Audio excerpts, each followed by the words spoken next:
Hello there, welcome back. Thanks for being here. So, in our last lecture, we have learnt about how to work with transformers. So, we have used response templates in order to limit the response. So, ideally, what we have done is that we sent a request. So, from the request body, we ask the stub to read and get the data what user has requested for. So this is equivalent to the query parameters that we use when you are working with the RESTful services or any other web services. So when you apply that query parameters, it acts as a filters, and accordingly you can fetch the response. So the same purpose is being served with the help of response templates. That's one of the good feature. And now if you come down to the document a bit, you have something called record and playback. This was already discussed before, and we have tried this practically using Postman.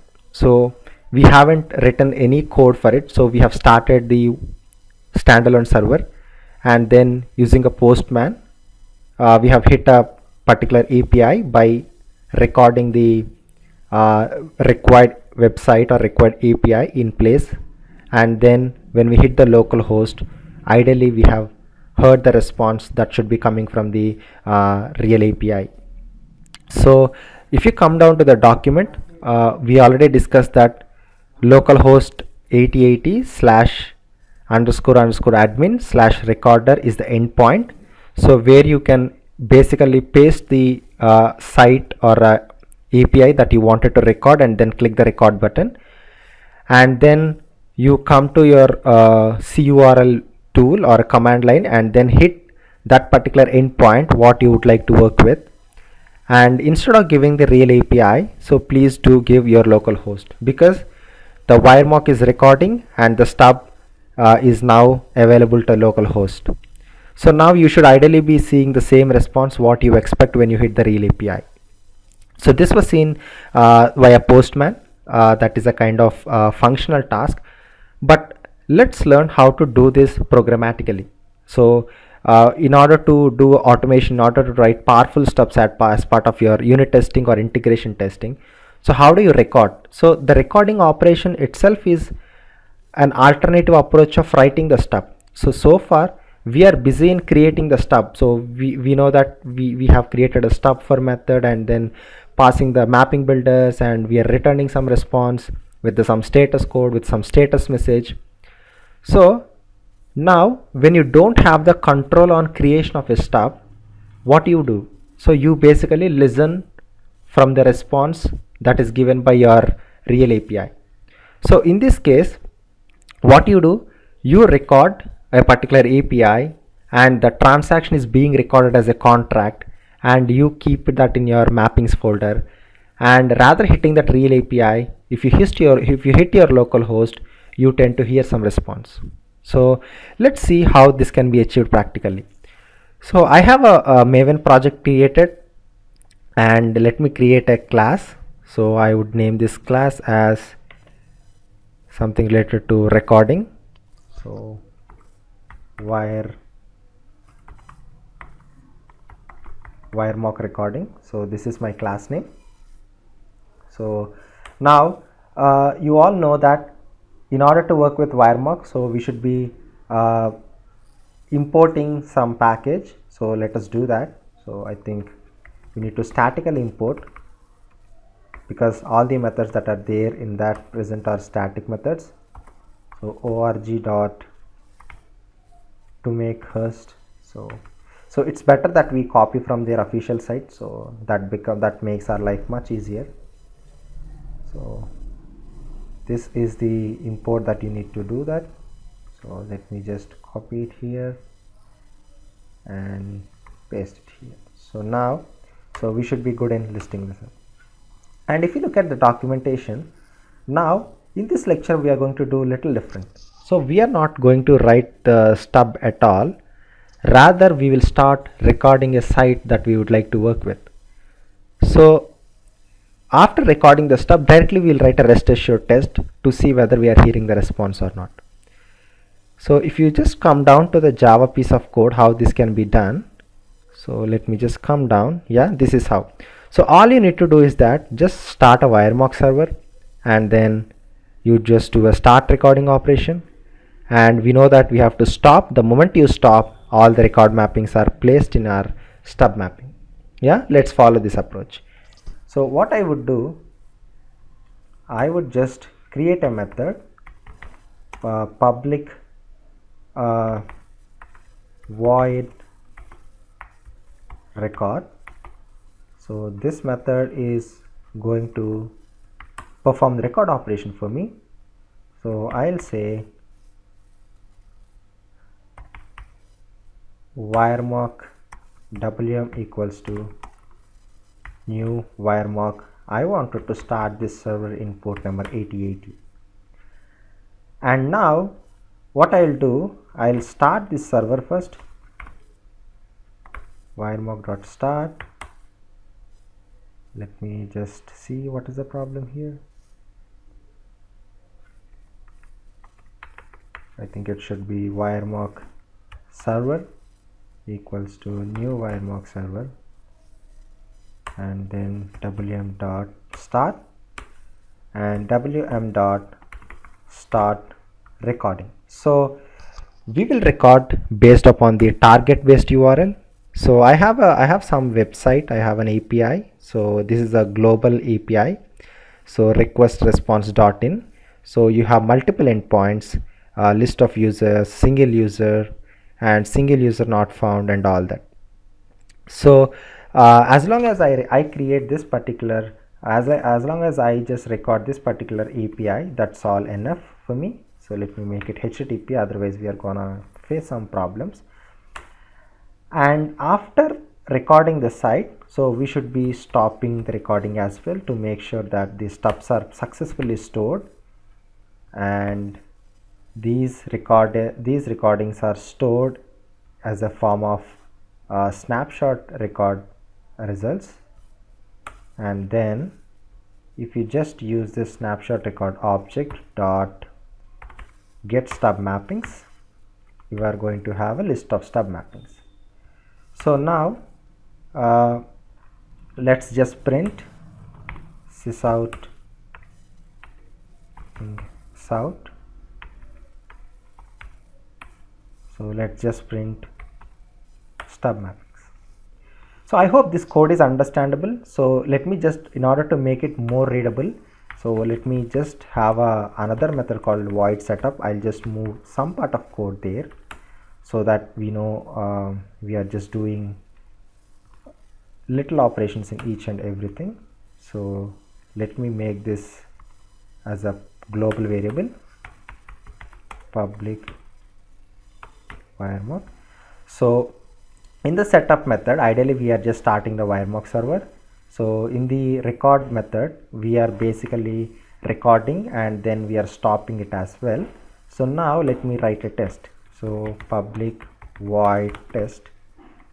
So my test method, it's more about a rest assured test, because we are going to validate the endpoint dot base URI. So I have already mentioned that.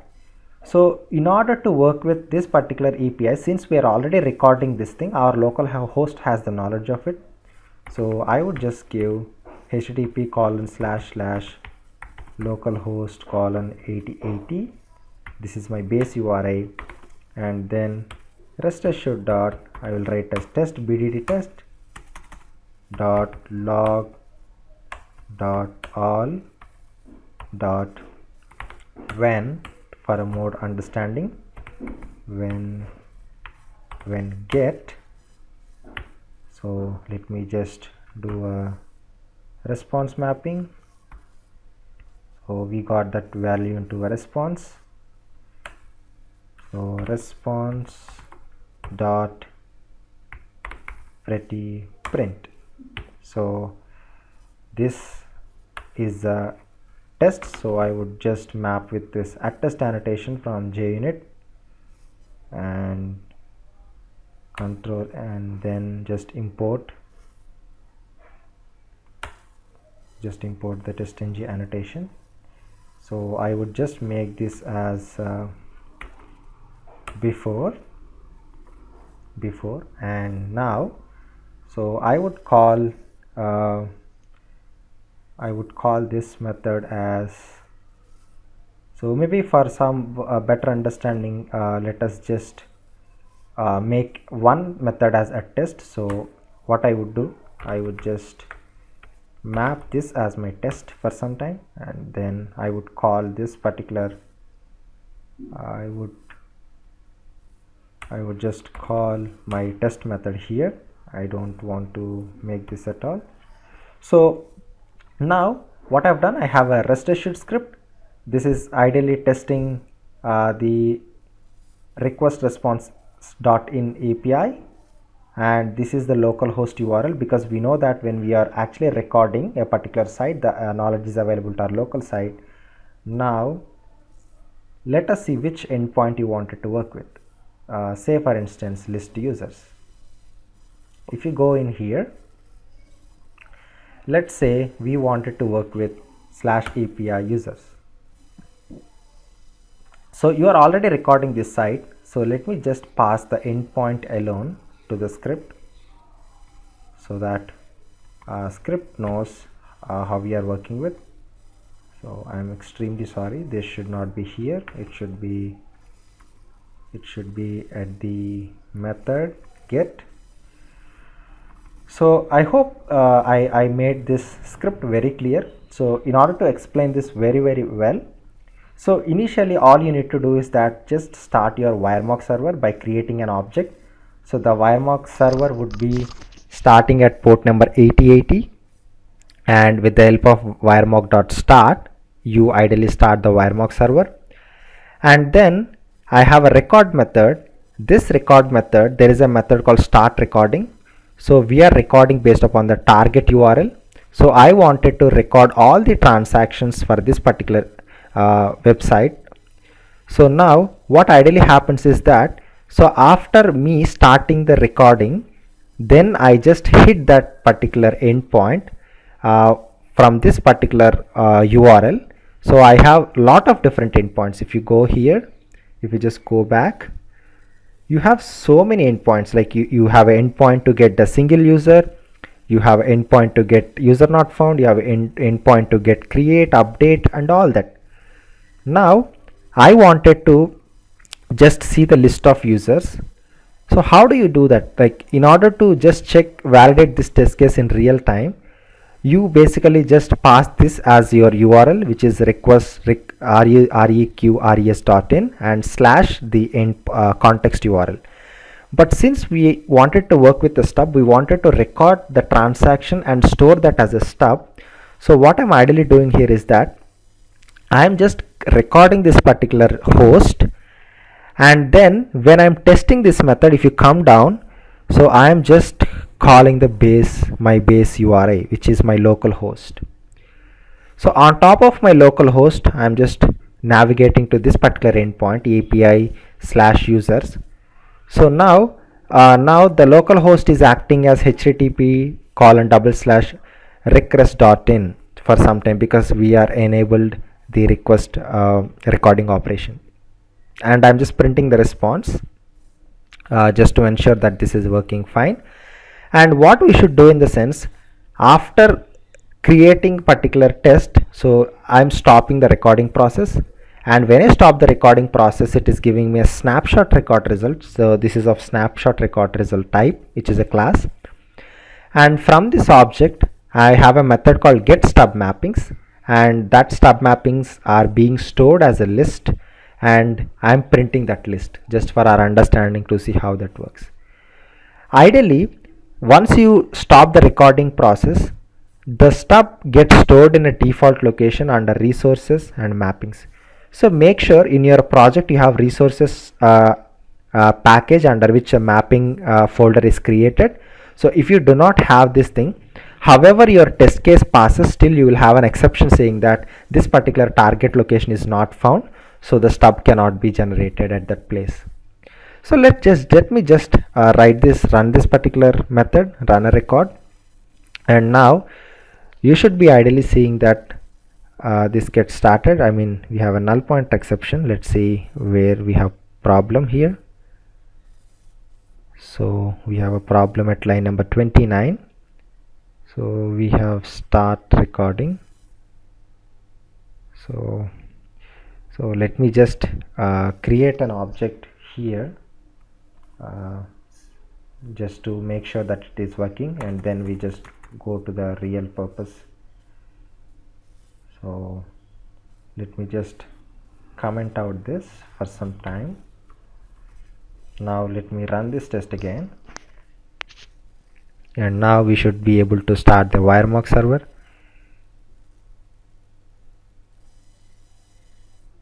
You see, so I'm hitting this particular HTTP :/localhost 8080, and the endpoint is actually the endpoint that is coming from the host URL that we have recorded. So still I'm able to retrieve this particular body message. So this body message is being printed because we have given record.prettyprint, and if you just come down, this is the response, and this is the list of the stub that is being stored.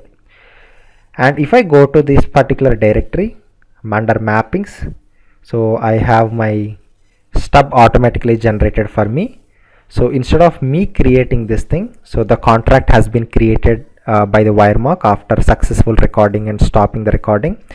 So every stub has its unique ID. This is the ID of that, and this is the name of it, and this is the URL, and the method we have applied is get. And if you see, the response is 301, and the headers are like it is giving us the current date, and it is giving us the cache control like maximum age and lot of things, location and all that, and it is also having unique ID. So this is that we already know that it has a unique ID, and persistent equal to 2 and insertion index equals to 1. So now let's try another endpoint. So the site is the same, so we are going to record the same thing. So now instead of list user, let us try a single user. So if you go to the single user, the endpoint is /API/user/2. So let me just append that particular /2 to my endpoint /. Now I should not get the response of this much big, so I should not. Now if you see, the response has the details of more number of users.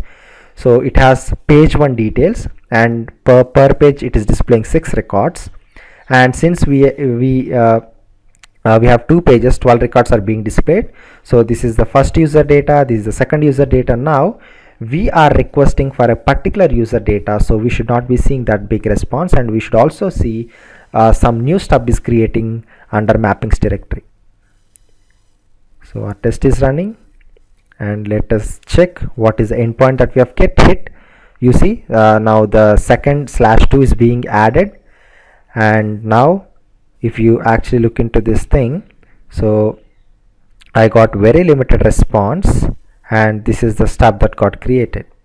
Yeah, and if I just go to the mappings directory, now I should be seeing another one, which is another stub with a different unique ID, and this has the response.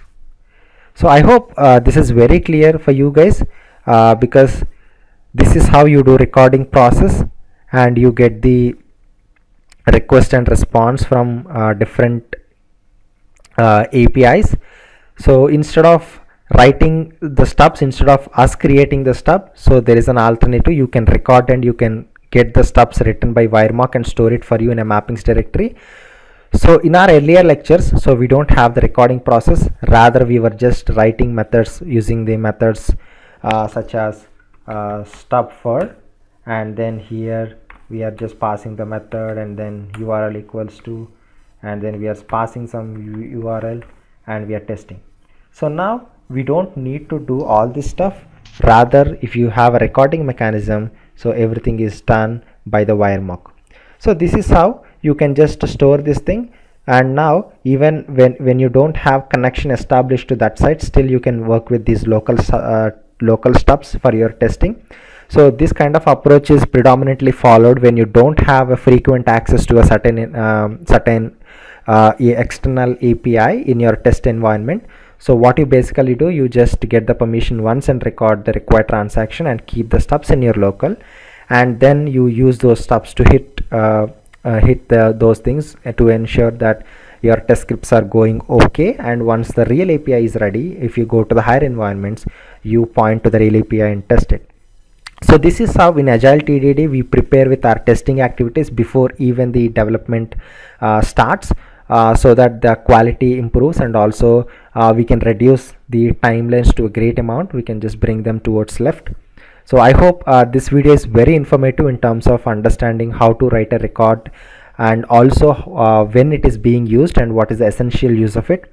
So I hope you guys have a very interesting thing here to learn, and you have liked this video. Just please do subscribe to this channel and support me, and share it with peers as well, because I feel that this is one of the niche skill set in the coming industry. So the demand is more for these tools. So please do encourage me, guys. Thank you so much for listening me throughout. You have a great rest of today.